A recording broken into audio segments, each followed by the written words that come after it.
Bonjour à tous les amis. Oui, l'amitié, les relations sont au cœur des préoccupations actuelles. Elles s'invitent à nous, se relier, s'unir, tout un programme. Mais il y a une chose sur laquelle je voudrais revenir, ce sentiment de stagnation qui s'immisce en nous. Il est vrai que du point de vue astrologique, actuellement, nous avons 6 planètes rétrogrades. Donc oui, il vaut mieux éviter de commencer un projet, un travail, un déménagement ou toute autre action nouvelle. Mais par contre, nous n'attendons pas les bras croisés, à espérer que le temps passe plus vite en se disant que de toute façon, nous ne pouvons rien entamer. Ce n'est pas ce qui nous est demandé pendant ces périodes.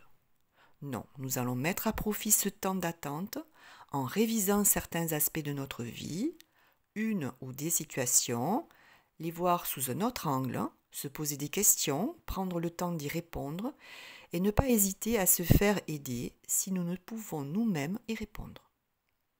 En fait, il faut prendre ces rétrogradations pour de formidables opportunités sur le plan physique, matériel, tous les contrats commerciaux ou sentimentaux, les achats, les engagements, les constructions réalisées avant ces rétrogradations sont possiblement révisables.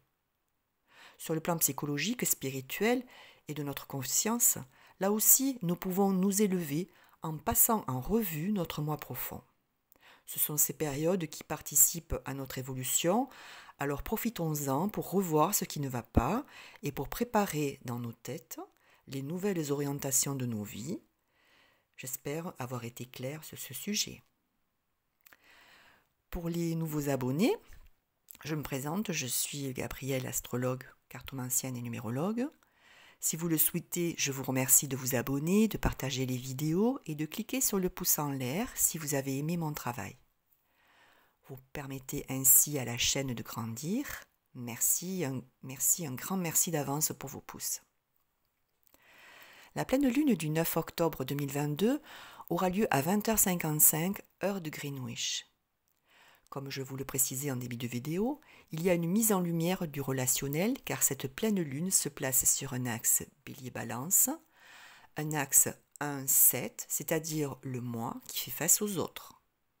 La période Balance est tous les ans une période où la création de liens est facilitée, sachant que le signe de la Balance est le signe des milieux associatifs. Mais ce qui fait la particularité de ce thème, c'est la présence de Vénus conjointe au Soleil et en maîtrise dans la Balance, ce qui accentue le côté créatif et stimule grandement cette création de liens, une envie de plaire, nous sommes enclins au plaisir. Il y a aussi une mise en lumière de nos avoirs, de nos possessions, nos finances, avec la recherche d'un équilibre dans ces secteurs-là. Nous avons encore, comme lors de la nouvelle lune, un modèle sablier, lui aussi vénusien. Décidément, Vénus est la planète focus de ce thème. Un sablier, c'est toujours une recherche d'équilibre et d'harmonie dans les relations, mais il y a souvent des choix à faire car on oscille entre deux. Vous pouvez d'ailleurs visionner ma dernière vidéo qui vous explique le détail de cette configuration. Le carré de Saturne à Uranus est pratiquement exact à nouveau ce 9 octobre et va se défaire enfin définitivement en décembre. Bien que ce transit nous oblige à des restrictions dans nos libertés, dans ce qui est notre ouverture au monde, à la nouveauté, dans nos plaisirs, dans la façon de vivre nos amours, et ça depuis début 2021, c'est en toile de fond. Saturne est malgré tout en sextile à la Lune, en trigone à Mars et au couple Soleil-Vénus. Donc Saturne va temporiser nos ardeurs. Soit l'avenir semble peu sûr, mais rien ne va altérer notre calme. Il va nous aider à structurer de façon positive nos conditions de vie, notre environnement. Nous utilisons notre sens critique pour mieux changer, modifier ce qui ne va pas. Par nos questionnements, on casse la routine. Saturne, ce sont aussi les expériences que nous avons acquises au fil du temps. Elles vont asseoir solidement nos situations. Nous voyons clair pour aller plus loin dans notre position sociale. Nous sommes vus et reconnus. Au niveau relationnel, les amours, les amitiés ne se construisent pas dans la routine. Saturne cérébralise, on se remet en question pour faire évoluer les liens. En fait, nos actions s'inscrivent sur du long terme. Ces transits de Saturne nous proposent un cheminement, une endurance et de la ténacité. C'est très bien car ça nous aide à passer le cap de cette période rétrograde. Il faut voir ça comme un soutien, une canne sur laquelle on se repose. Saturne est aussi l'une des pointes d'une pyramide d'air avec Mars et le couple Vénus-Soleil. Une pyramide, c'est une grande créativité qui plus est stimulée par le T carré qui relie Mars à Mercure et Neptune.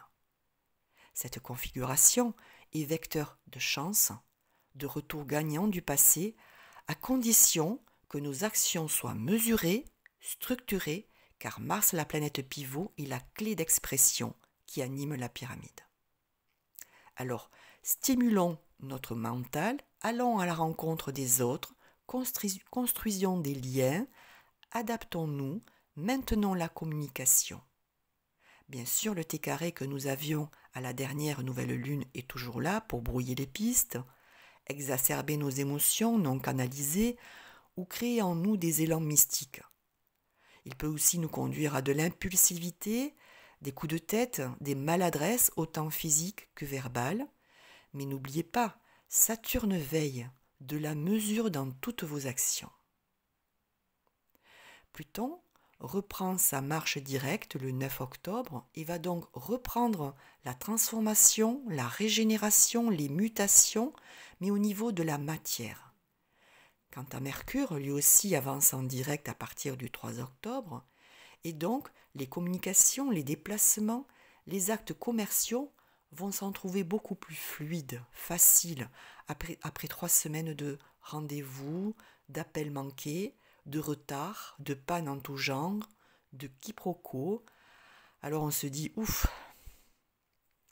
En conclusion, une quinzaine qui s'annonce riche en échanges relationnels, des reconstructions de liens, des partages qui dans le temps s'avéreront être source de paix, de calme et de sérénité. Nous cheminons certes avec retard mais avec confiance vers la richesse de corps et d'esprit. Nous pouvons vivre des conflits, mais ils doivent nous servir à tourner la page, à chasser le passé, à nous éloigner une fois pour toutes des choses ou des personnes toxiques. Par contre, on se rapproche de nouveaux liens qui attirent notre sympathie. Sur le plan affectif, c'est un cycle de mort et renaissance, une épreuve libératoire. Les signes surtout concernés par les influences de cette pleine lune seront les béliers et les balances deuxième décan, les verseaux de la fin du deuxième décan, les gémeaux dernier décan.